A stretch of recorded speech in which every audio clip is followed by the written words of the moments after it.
یہ دوگلاپن سماج میں معاشرے میں عام ہو رہا ہے کہ انسان جو ہے اپنی پسند کو دوسروں کی پسند نہیں بناتا ہے۔ نبی اکرم جناب محمد رسول اللہ صلی اللہ علیہ وسلم نے حدیث مبارکہ کے اندر اس بات کی طرف رہنمائی فرمائی ہے، اور ایسے انسان کو ایمان کا ناقص الایمان قرار دیا ہے کہ جو آدمی اپنے بھائی کے لیے وہ چیز پسند نہیں کرتا جو اپنے لیے کرتا ہے۔ صحیح بخاری، صحیح مسلم وغیرہ کی صحیح روایت ہے، رسول اللہ صلی اللہ علیہ وسلم ارشاد فرماتے ہیں کہ لا یؤمن احدکم حتی یحب لاخیہ ما یحب لنفسہ۔ اے ایمان والو، تم میں سے کوئی آدمی اس وقت تک کامل پکا مسلمان اور مومن ہو نہیں سکتا جب تک کہ اپنے بھائی کے لیے وہ چیز پسند نہ کرے جو اپنے لیے کرتا ہے۔ جو اپنے لیے پسند کرتا ہے وہی چیز دوسرے مسلمان کے لیے پسند نہ کرے، فرمایا کہ وہ آدمی مومن نہیں ہو سکتا، وہ آدمی مسلمان نہیں ہو سکتا۔ یہی حدیث سنن ابو داؤد کے اندر موجود ہے۔ سنن ابو داؤد کے اندر موجود ہے۔ امام ابو داؤد رحمۃ اللہ علیہ نقل فرماتے اپنے کتاب کے شروع میں کہ میں نے اس کتاب کے اندر کئی ہزار حدیثیں مندرج کی ہے، کئی ہزار حدیثیں اس کتاب کے اندر لکھی ہیں، 4000 تقریباً حدیثیں ابو داؤد کے اندر موجود ہے۔ فرماتے ہیں کہ ان 4000 حدیثوں میں سے 4 حدیثیں ایسی ہیں کہ اگر ایک مسلمان، ایک مومن ان 4 حدیثوں پر عمل کر لے تو سمجھ لو اس نے دین کے بہت بڑے حصے پر عمل کر لیا، دین کے بہت بڑے حصے پر عمل کر لیا۔ وہ 4 حدیثوں کو امت کے سامنے رکھتے ہیں، بیان کرتے ہیں، فرماتے ہیں کہ میری سنن میں حدیثیں تو کئی ہزار ہیں، لیکن ان ہزاروں حدیثوں میں سے 4 حدیثیں بنیادی طور پر ایسی ہے کہ اگر کوئی مسلمان، کوئی مومن ان 4 حدیثوں کو سمجھ لے، پڑھ لے اور اس کے مطابق عمل کرنا شروع کر دے تو وہ دین پر عمل کرنے والا بن جائے گا، دین کے بہت بڑے حصے پر وہ کاربند ہو جائے گا۔ سب سے پہلی حدیث فرماتے ہیں انما الاعمال بالنیات۔ سب سے پہلی روایت انما الاعمال بالنیات، لوگوں عمل کا دار و مدار نیتوں پر ہے، یعنی عمل میں اخلاص پیدا کرو، عمل میں خلوص پیدا کرو، اپنی نیتوں کو خالص کر لو۔ اب ظاہر سی بات ہے کہ جس عمل کی بنیاد جو ہے وہ خلوص پر ہوگی، اخلاص پر ہوگی، وہ عمل پائیدار ہوگا، وہ عمل مضبوط ہوگا، وہ عمل اللہ تبارک و تعالیٰ کے قابل قبول ہوگا۔ تو فرمایا پہلی حدیث انما الاعمال بالنیات، اس حدیث پر عمل کرو۔ اور پھر فرمایا دوسری حدیث من حسن اسلام المرء ترکه ما لا یعنی،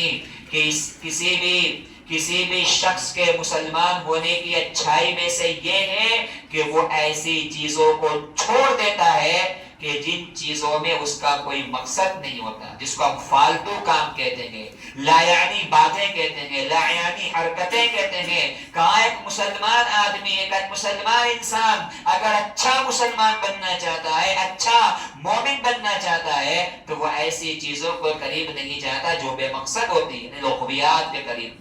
جس میں نہ فائدہ ہے، کوئی فائدہ نہیں، دین دنیا کا کوئی فائدہ نہیں ہے، ایسی چیزوں میں ایک مسلمان اپنے وقت کو برباد نہیں کرتا۔ اللہ قرآن مجید میں اہل ایمان کا اوصاف بیان کرتے ہوئے فرماتا ہے سورہ مومنون کے اندر کہ والذین هم عن اللغو معرضون، مومن وہ ہیں جو لغویات سے اعراض کرتے ہیں، لغویات سے منہ موڑتے ہیں۔ کبھی بھی وہ اپنا وقت چوراہوں پر، میخانوں میں، چائے خانوں میں، گپ شپوں میں یا اور دیگر لغویات میں، کھیل کود میں، کیرم میں یا جو ہے موبائل وغیرہ میں گیم وغیرہ کھیلنے میں اپنے وقت کو لغویات اور فالتو کاموں کے اندر برباد نہیں کرتے۔ تو کہا دوسری حدیث مسلمان کی اچھائی میں سے یہ ہے کہ وہ ایسی چیزوں کو چھوڑ دیتا ہے جو لا یعنی ہوتی ہے۔ اور فرمایا تیسری حدیث نبی اکرم صلی اللہ علیہ وسلم فرماتے ہیں کہ اللہ نے ان الحلال بین والحرام بین وبینہما مشتبہات، کہ اللہ نے حلال کو بھی ظاہر کر دیا ہے، حرام کو بھی ظاہر کر دیا ہے، اور ان دونوں کے درمیان کچھ چیزیں ایسی ہیں جو مشتبہات والی ہے، شک و شبہ والی ہے،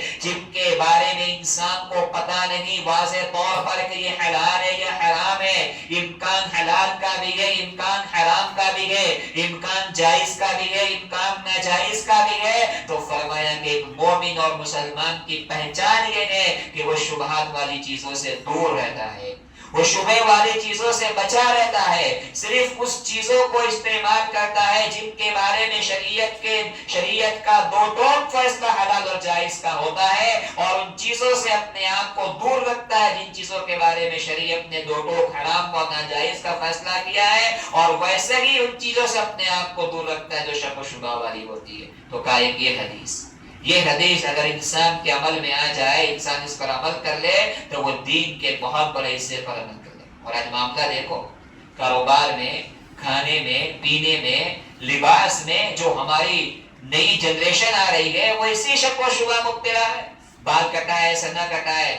کپڑے ایسا پہنے کہ نہ پہنے، جو ہے اس طرح کا کھانا پکوان کھائے کہ نہ کھائے، یا اور دیگر آپ چیزیں آپ دیکھ لیجئے کہ ایک مسلمان آدمی جو ہے اس میں الجھا ہوا ہے، تذبذب کا شکار ہے۔ بینک کے بہت سارے ایسے مسائل اور معاملات ہمارے اور آپ کے سامنے آتے ہیں کہ ایک مسلمان اس میں کنفیوز ہوتا ہے، شک و شبہ کے اندر پڑ جاتا ہے کہ بینک کی یہ چیز حلال ہوگی یا حرام ہوگی۔ تو اللہ کے نبی فرماتے ہیں کہ مومن کی پہچان یہ ہے کہ وہ شبہات والی چیزوں کو چھوڑ دیتا ہے۔ فرمایا 3 حدیث، اور چوتھی حدیث فرماتے ہیں لا یؤمن احدکم حتی یحب لاخیہ ما یحب لنفسہ، کوئی آدمی اس وقت تک مومن نہیں ہو سکتا جب تک کہ اپنے بھائی کے لیے وہ چیز پسند نہ کرے جو اپنے لیے کرنا ہے۔ اس لیے میرے بھائیوں، ہمارے اندر یہ قربانی کا جذبہ ہونا چاہیے، ہمارے اندر یہ قربانی کا جذبہ ہونا چاہیے۔ ہم اپنی پسند کو دوسروں کی پسند بنائیں، اپنی بھلائی کو دوسروں کی بھلائی بنائیں، اپنے خیر کو دوسروں کا خیر بنائیں، اور یہ دوہرا معیار زندگی میں نہ رکھیں۔ اور ایسے انسان کو حدیث میں اللہ کے نبی صلی اللہ علیہ وسلم نے جنتی انسان قرار دیا ہے، جو اپنی پسند کو دوسروں کی پسند بناتا ہے، جو اپنی ناپسند کو دوسروں کی ناپسند بناتا ہے۔ اللہ کے نبی صلی اللہ علیہ وسلم نے ایسے انسان کو جنتی قرار دیا ہے۔ اللہ کے نبی جناب محمد رسول اللہ صلی اللہ علیہ وسلم فرماتے ہیں کہ من احب ان يدخل الجنة ويزحزح عن النار، کہ جو آدمی یہ پسند کرتا ہو، جس کی یہ خواہش ہو کہ وہ جہنم سے بچا لیا جائے، جنت میں داخل کر دیا جائے، جہنم سے دور کر دیا جائے، جنت میں اس کا داخلہ کر دیا جائے، اگر کسی کو یہ چیز پسند ہو تو اسے 2 کام کرنے ہیں، اسے 2 کام کرنے۔ فرمایا پہلا کام یہ ہے فَلْتَأْتِ مَنِيَّتُهُ وَهُوَ يُؤْمِنُ بِاللَّهِ وَالْيَوْمِ الْآخِرِ، سب سے پہلا کام تو یہ کرنا ہے کہ اس کی موت اس حال میں آئے، ایسے وقت میں آئے کہ وہ اللہ پر اور آخرت پر کامل ایمان رکھنے والا ہو، اللہ پر آخرت پر کامل ایمان رکھنے والا ہو۔ ایسی حالت میں اس کی موت آئے تو وہ آدمی ضرور جہنم سے بچا کر کے جنت میں داخل کر دیا جائے گا۔ اگر ایمان ہی نہیں ہے، ایمان ہے لیکن ایمان میں گڑبڑی ہے، ایمان کے ساتھ شرک کی ملاوٹ ہے، ایمان کے ساتھ جو ہے شرک کی آمیزش ہے، ادھر بھی سجدہ ادھر بھی سجدہ، ادھر بھی دعا ادھر بھی دعا، ادھر بھی قربانی ادھر بھی قربانی، یہاں بھی جو ہے اللہ کو بھی راضی کرنا ہے، وہاں پیر فقیر کو بھی راضی رکھنا ہے۔ یہ دوہرا معیار اور اس طرح کی حرکتیں یہ انسان کے ایمان کی مضبوطی نہیں، یہ شرک کی ملاوٹ ہے، اور ایسا ایمان انسان کے لیے باعث نجات نہیں بن سکتا۔ فرمایا اللہ کے نبی نے فَلْتَأْتِ مَنِيَّتُهُ وَهُوَ يُؤْمِنُ بِاللَّهِ وَالْيَوْمِ الْآخِرِ، اس کی موت اس حال میں آئے کہ وہ اللہ پر آخرت پر ایمان رکھتا ہو، یہ عمل وہ کر لے۔ اور فرمایا وَلْيَأْتِ إِلَى النَّاسِ مَا يُحِبُّ لِنَفْسِهِ، اور لوگوں کے ساتھ وہی معاملہ کرے، لوگوں کے ساتھ وہی ویوہار کرے جو وہ اپنے لیے پسند کرتا ہے، اپنی ذات کے لیے پسند کرتا ہے، اپنے نفس کے لیے پسند کرتا ہے، وہی دوسروں کے لیے پسند کرے۔ تو یہ صفت بھی جس کے اندر ہوگی، اللہ کے نبی فرماتے وہ آدمی بروز محشر جہنم سے بچا کر کے جنت میں داخل کر دیا جائے گا۔ سبحان اللہ، کتنی بڑی بشارت اللہ کے نبی صلی اللہ علیہ وسلم اس حدیث کے اندر بیان فرمائی۔ تو حضرات صحابہ کرام کی زندگی کو پڑھیے میرے بھائیوں، حضرات صحابہ کی زندگی کو پڑھیے، یہی تو وہ جذبہ تھا صحابہ کرام کے اندر کہ اپنی حاجات پر، اپنی ضروریات پر، دوسروں کی ضروریات پر کو ترجیح دیا کرتے تھے، اپنی پسند کو دوسروں کی پسند بنایا کرتے تھے۔ صحابہ میں سے ایک صحابی جریر بن عبداللہ رضی اللہ تعالیٰ عنہ، اور جب وہ اللہ کے نبی صلی اللہ علیہ وسلم کے پاس مسلمان ہونے کے لیے آئے اور اللہ کے نبی صلی اللہ علیہ وسلم نے ان سے جب بیعت لی تو عام